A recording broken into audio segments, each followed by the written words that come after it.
All right, welcome to the video. I got something I think you'll really enjoy in this video.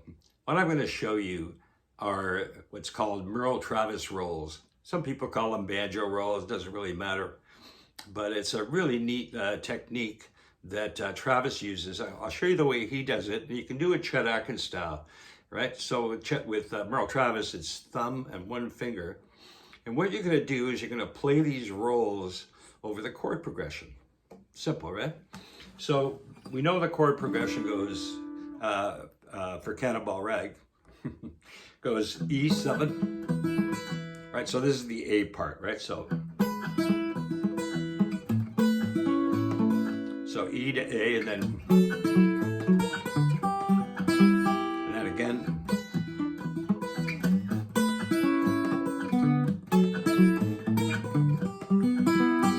Okay, and then we got the B part. But anyway, so the rolls sound like this.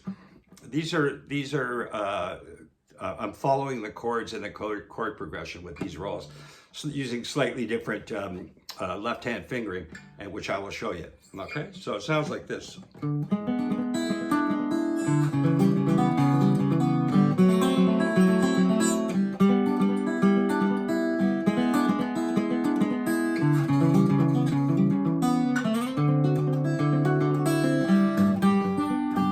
Okay, and it sounds really beautiful if you do it by yourself, or if you play with a bass player, or somebody else accompanying you. It sounds really nice over that chord progression. And then you can do the same thing over the B part. So we got, here's the B part.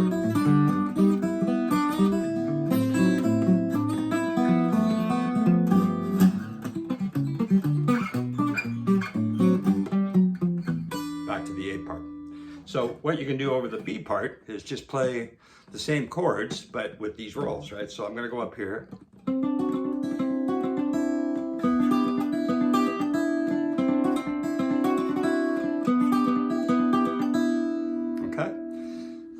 So to give you the technique, the Travis way, I'll show you the Chet Atkins right hand as well. The Travis way, he rakes the thumb down. We know that he only played with thumb and one finger on the right hand, right? So if you play this D7 chord, for example, right, I'm gonna play the lower notes with the thumb and the higher notes with the first finger. So.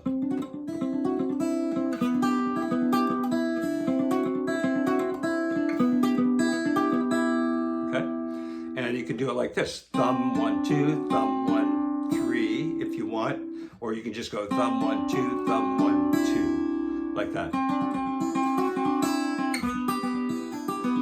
I think if you wanted to do it really fast, you'd have to use your third finger.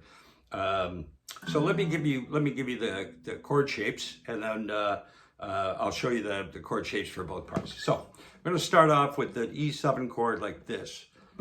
We've got our pinky at the 6th fret of the D string, 2nd finger 4th fret G string, and 1st finger 3rd fret B string, and then the high E string open. So it's going to sound like this.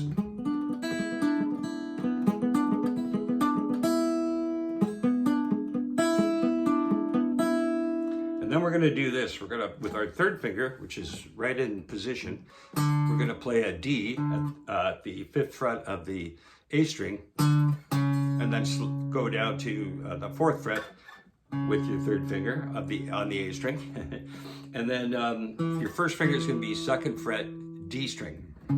So it's going to, and then you're going to play the open G and open B strings, right? So I'll just review this. So, and then the same thing for D. Just move this E7 shape that I showed you, just move it down 2 frets or a whole tone. And I'll give you the fingering anyway, just in case. So pinky on the 4th fret of the D string, 2nd finger 2nd fret G string, and the 1st finger 1st fret B string, and the high E string open. So.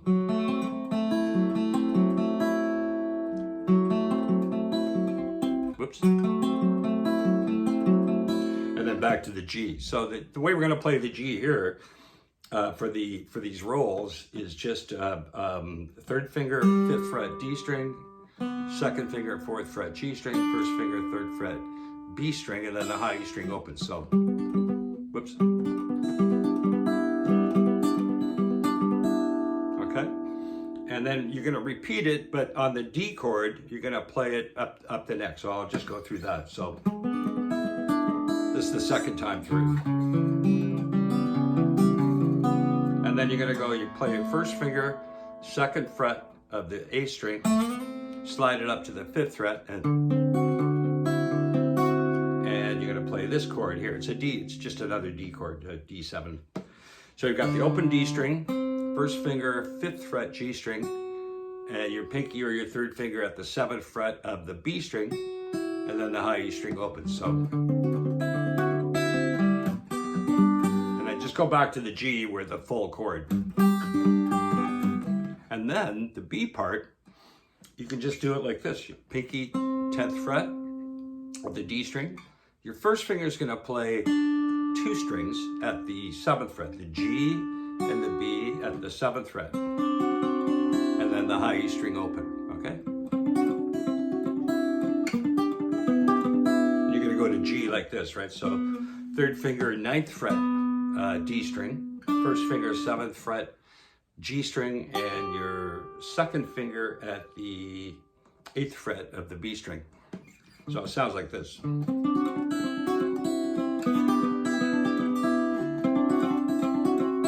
And then at the very end, I do this, I go down here.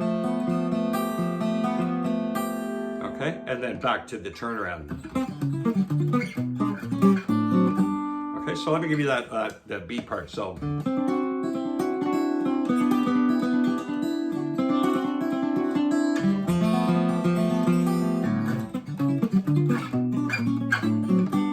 Okay, and then back to the A part.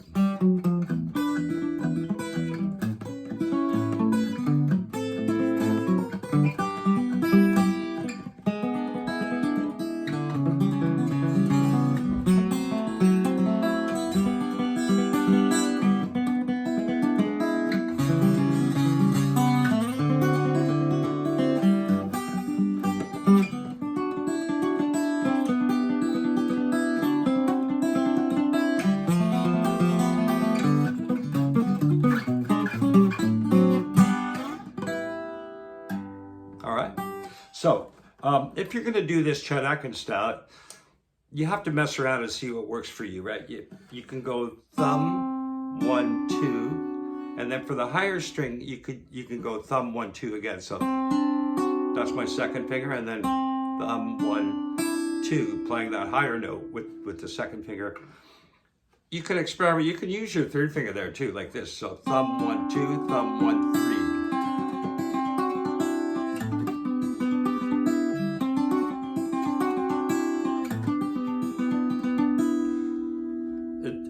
You know, whatever you're more comfortable with. You can use 1st and 2nd finger, and then, or 1st, 2nd, and 3rd finger. Right there. Whoops. Use my 3rd finger there. Just mess around with it, see what happens. I think that if you want to play it really fast, you're probably better with your 3rd finger, right? But I like doing it the Travis way because I think it sounds really cool, right? And also, there's, you can, with the Travis way, you can mute the lower strings and let the higher strings ring out, and it gives it kind of this smooth, kind of frantic sound.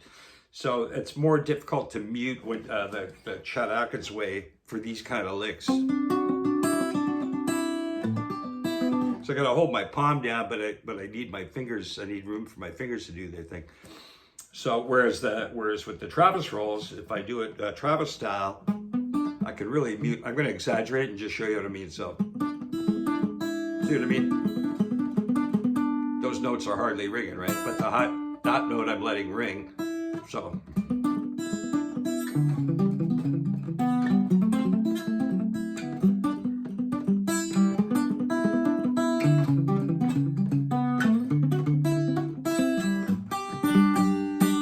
Okay, so I'm exaggerating there, and but just to give you an idea of how that works, right? And that, you know, it does make a difference in the tone. So the only other thing I want to cover with this is, yeah, I just want to tell you to take your time and practice. If you want to try it the Travis way, just remember you got to dig in with your thumb a little bit. It might feel a little unnatural at first. I remember decades ago when I was working on this. You know, it took me a while. I was sort of familiar with this kind of raking technique because, you know, I play rock guitar and blues and a little bit of jazz. And so I would use it sometime in my rock playing, like you just do a lick where you just rake the pick down, like, you know, this kind of thing. So I was already pretty good at doing licks like that, you know?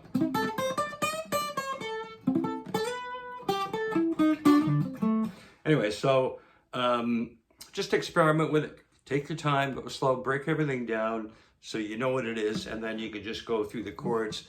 And like I said, take your time. Just do it like slow like that, and you'll be amazed.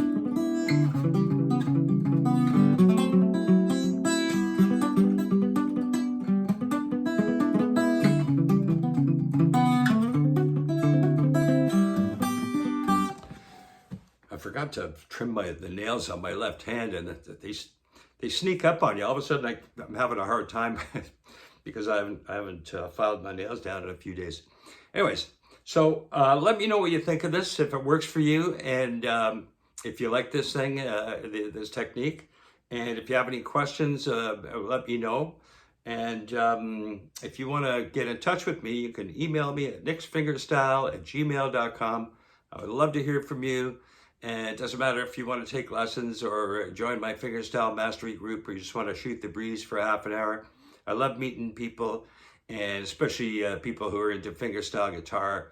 And yeah, I would really enjoy that. So feel free to do that. You won't get any hard sell, and maybe we can have a little fun. I'd be happy to do a half an hour Zoom call anytime between 5 o'clock. I'm in the Eastern time zone, right? So from 5 o'clock to 9 o'clock, most nights, except Fridays and Saturdays, probably okay later in the day. But just send me an email. Let me know when you're available. We'll see if we can figure something out. Okay? So keep practicing. Thank you for watching. And let me know in the comments if there's anything you'd like to know or anything at all. Okay? All right. Hope you enjoy this.